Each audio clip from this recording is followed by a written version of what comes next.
Shalom, selamat pagi Bapak Ibu sekalian serta remaja Napaso Bulung.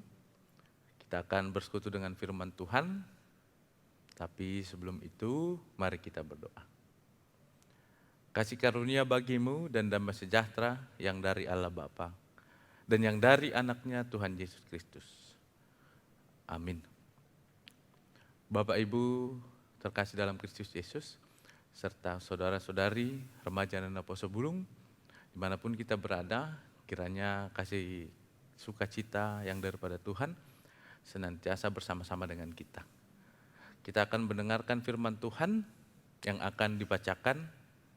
Begini firman Tuhan. Ayat harian kita hari ini, Jumat 22 Juli 2022, diambil dari Markus 13 ayat 11. Dan jika kamu digiring dan diserahkan, janganlah kamu khawatir akan apa yang harus kamu katakan.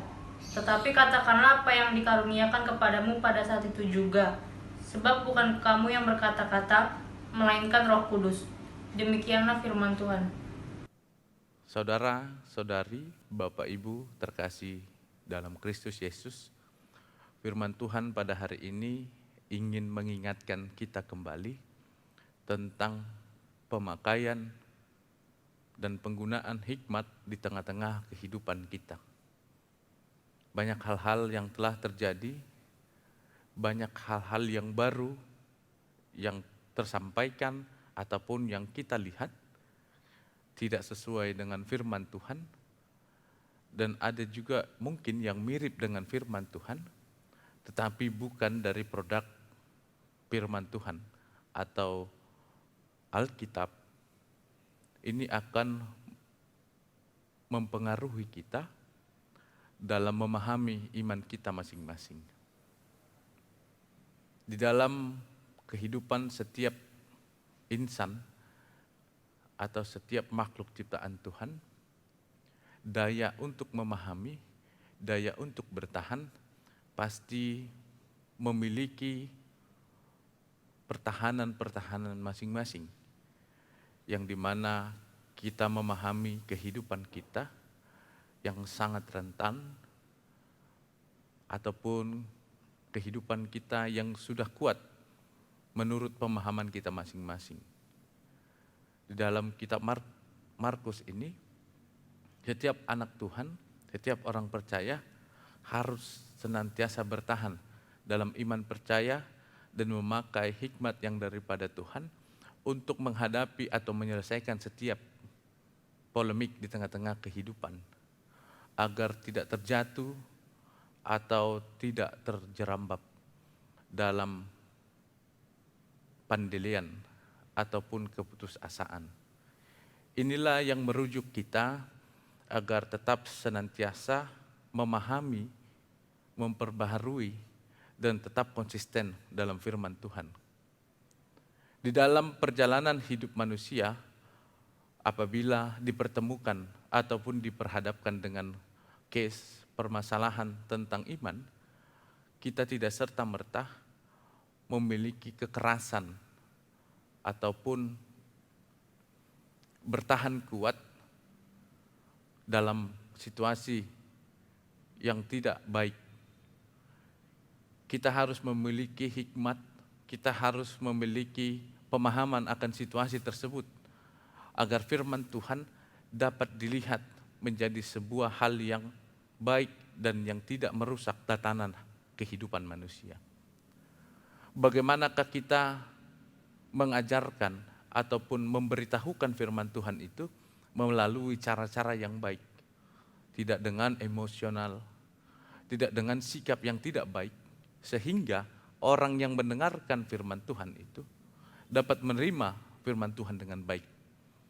Sebagai contoh, pada awal-awal kekristenan di Tanah Batak, para misionaris melihat tatanan-tatanan selama ini yang mempercayai orang kalau berada dalam keadaan sakit, kalau mengalami penyakit, terlebih penyakit sakit perut, dahulu orang diajak ataupun dihantarkan kepada datu atau orang pintar yang dapat menyembuhkan orang yang sedang mengalami sakit perut.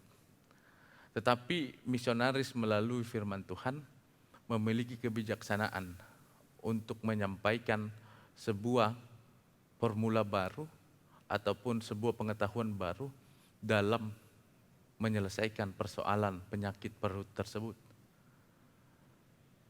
Para misionaris memberikan obat vitamin C yang kita ketahui secara kemasan ataupun secara rasa. Vitamin C memiliki rasa yang manis, yang enak untuk dikonsumsi dan berdampak menghilangkan penyakit.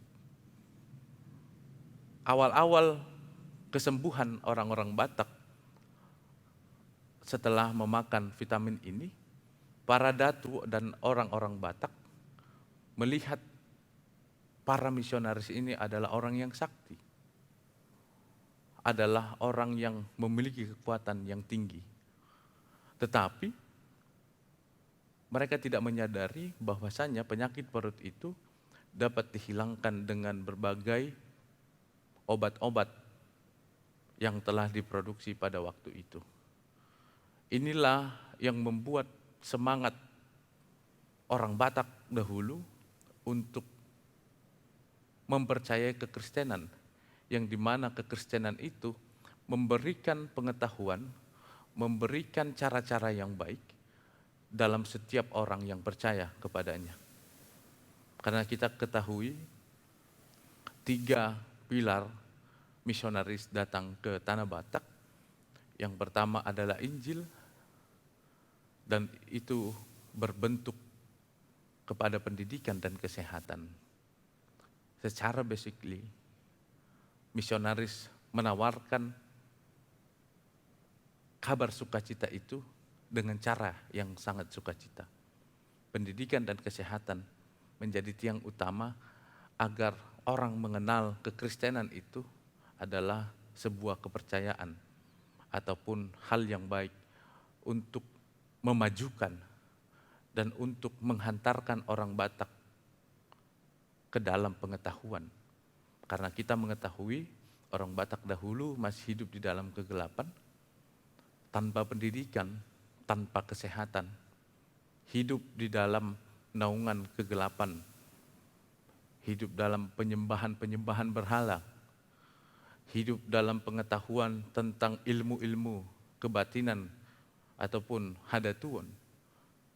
Maka dari itu pada firman Tuhan hari ini mengambil contoh peran misionaris kepada orang-orang Batak terdahulu, menjadikan orang-orang Batak memiliki sebuah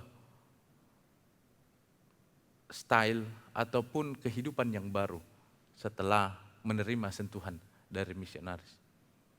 Dan contoh-contoh sentuhan-sentuhan misionaris ini bisa kita hidupi di tengah-tengah kehidupan kita. Apabila kita berbeda pendapat tentang iman kita dengan saudara, keluarga, ataupun satu punguan kita, punguan ina, punguan ama, napo sebulung, remaja, kita tidak serta-merta harus emosi, membenci, dan tidak peduli dengan kehidupannya. Ini yang harus dipegang oleh setiap orang percaya, seperti yang disampaikan Tuhan Yesus pada ayat 11. Karena hal-hal yang di luar logika akan terjadi pada masa yang akan datang.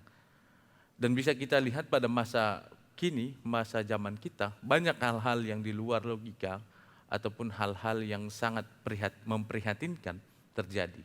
Maka dari itu setiap orang percaya tetap teguh, tetap memiliki pembaharuan dalam memahami firman Tuhan. Karena orang yang berhikmat adalah orang yang mengetahui situasi dan dapat menghantarkan pemahaman iman tersebut dengan cara-cara yang sangat baik dan cara-cara yang disenangi oleh orang yang mendengarkan. Tetap kuat Bapak Ibu serta saudara-saudari sekalian, tetap teguh dalam iman percaya, perbaharuilah kehidupan kita, pemahaman kita melalui Roh Kudus yang menuntun dan menghibur kita dalam setiap perjalanan kehidupan. Tuhan memberkati dan melindungi kita semua. Amin, kita berdoa. Terpujilah Engkau ya Tuhan senantiasa dalam hidup kami, yang memelihara kami melalui napas kehidupan dan penyertaan, menambahkan hikmat, kebijaksanaan, serta sukacita di dalam hidup kami.